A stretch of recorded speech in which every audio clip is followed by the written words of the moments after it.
তো আবারও নতুন গল্প নিয়ে এসে পড়ছি, শুরু করা যাক। নিজের বউ পরকিয়া করতাছে আর আমি দেখতাছি। ভেবেছিলাম বউকে সারপ্রাইজ দিব, তাই অফিস থেকে আজ একটু তাড়াতাড়ি আসলাম, কিন্তু এসেই দেখি আমার বউ অন্য একটি ছেলের সাথে উলঙ্গ অবস্থায় শুয়ে আছে। আমি অবশ্য ভিডিও করে রাখলাম, কারণ পরে ইতি আবার অস্বীকার যাবে তাই। যাই হোক, ওরা এখন রোমান্স করুক, আমি বাইরে একটু চা খেয়ে আসি।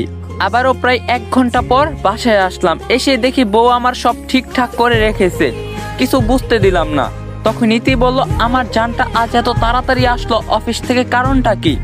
তখন হাসিব বলল, না তেমন কিছু না, আজ একটু তাড়াতাড়ি ছুটি হলো।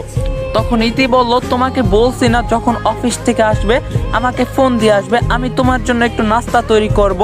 তখন হাসিব বলল, আচ্ছা বাবা, সরি, আমার ভুল হয়েছে, এখন কিছু খাইতে দাও। তখন ইতি বলল, তুমি ফ্রেশ হয়ে আসো, আমি সব কিছু রেডি করতাছি। মেয়ে মানুষকে চেনা বড়ই দায়। একটু আগে অন্য ছেলের সাথে পরকিয়া করলো, এখন আবার পুরোই চেঞ্জ হলো।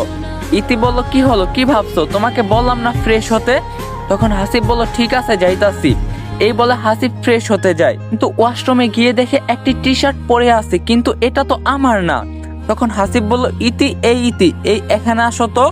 তখন ইতি বলল, হয়েছেটা কি শুনি, এমন ভাবে ডাকতাছো, কি জানি কি হয়েছে? হাসিব বলল, এটা কার টি শার্ট, এখানে কিভাবে এলো? ইতি কিছুক্ষণ চুপ থেকে বলতে শুরু করে, আরে চিনতে পারো নাই, এটা ছোট ভাইয়ের, ও যখন সামনের বার এসেছিল হয়তো ভুল করে রেখে গেছে। তখন হাসিব বলল, ও ঠিক আছে। এভাবেই দিন যেতে লাগলো। হাসিব অনেক ভালোবাসে ইতিকে, তাই কিছু বলে না, সবকিছু সহ্য করে। অফিস শেষে হাসিব সিনজিতে করে বাসায় যাইতাছে, এমন সময় ট্রাফিক জ্যাম পড়ে যায়। একটু বাইরে তাকাতেই দেখতে পায় যে ইতি আর সেই দিনের ছেলেটি রিস্কায় করে আমার বাসার দিকে যাচ্ছে। তখন ইতি বলল, এই রহিম, কবে আমাকে বিয়ে করবে বলো না প্লিজ। তখন রহিম বলল, আরে পাগলি, আর কিছুদিন অপেক্ষা করো, বিয়ে করে নিয়ে আসবো তোমাকে। তখন ইতি বলল, তাই জান? তখন রহিম বলল, জান আমার। এই সব কিছুই হাসিব শুনতে পায়। সিনজিতে থাকার কারণে ইতি দেখতে পায় না হাসিবকে। হাসিব একটু আগেই বাসায় পৌঁছে গিয়ে দেখে যে ইতি নেই। প্রায় 30 মিনিট পর ইতি আসলো বাসায়। তখন হাসিব বলল, কোথায় গিয়েছিলে তুমি? তখন ইতি বলল, আমি একটু বাইরে গেছিলাম আমার বান্ধবীদের বাসায়। তখন হাসিব বলল, একাই যে গেলে, আমাকে নিয়ে যাইতে তো পারতে। তখন ইতি বলল, এত কথা বলতে পারবো না, একা গিয়েছি তা কি হয়েছে? তখন হাসিব বলল, তুমি ইদানিং খুব চেঞ্জ হয়েছো। তখন ইতি বলল, তো কি হয়েছে? তখন হাসিব বলল, বাদ দাও জান, কাছে আসো না গো, একটু আদর করি তোমাকে।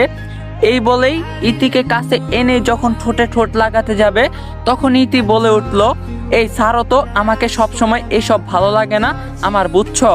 তখন হাসিব বলল, সব সময় মানে? আমি আমার বউকে যখন খুশি আদর করতে পারি। তখন ইতি বলল, না পারো না, বুঝছো? তখন হাসিব বলল, তুমি কি আমার প্রতি বিরক্ত ইতি? তখন ইতি বলল, কেন, আমার আচার আচরণে বুঝতে পারো না আমি কি চাই? তখন হাসিব বলল, কি চাও তুমি, বলবা একটু দয়া করে। গাইস, এই মাত্র ফুল ভিডিও ইউটিউবে আপলোড হয়ে গেছে। টিকটক আইডির বায়োতে ইউটিউব চ্যানেলের লিংক দেওয়া আছে, সবাই যা দেখেছেন। আর যারা টিকটক থেকে যাবেন একটা করে কমেন্ট করবেন, রিপ্লাই দিমু। তো টিকটক আইডির বায়োতে ইউটিউব চ্যানেলের লিংক দেওয়া আছে, যান সবাই তাড়াতাড়ি দেখে আসেন ভিডিওটা।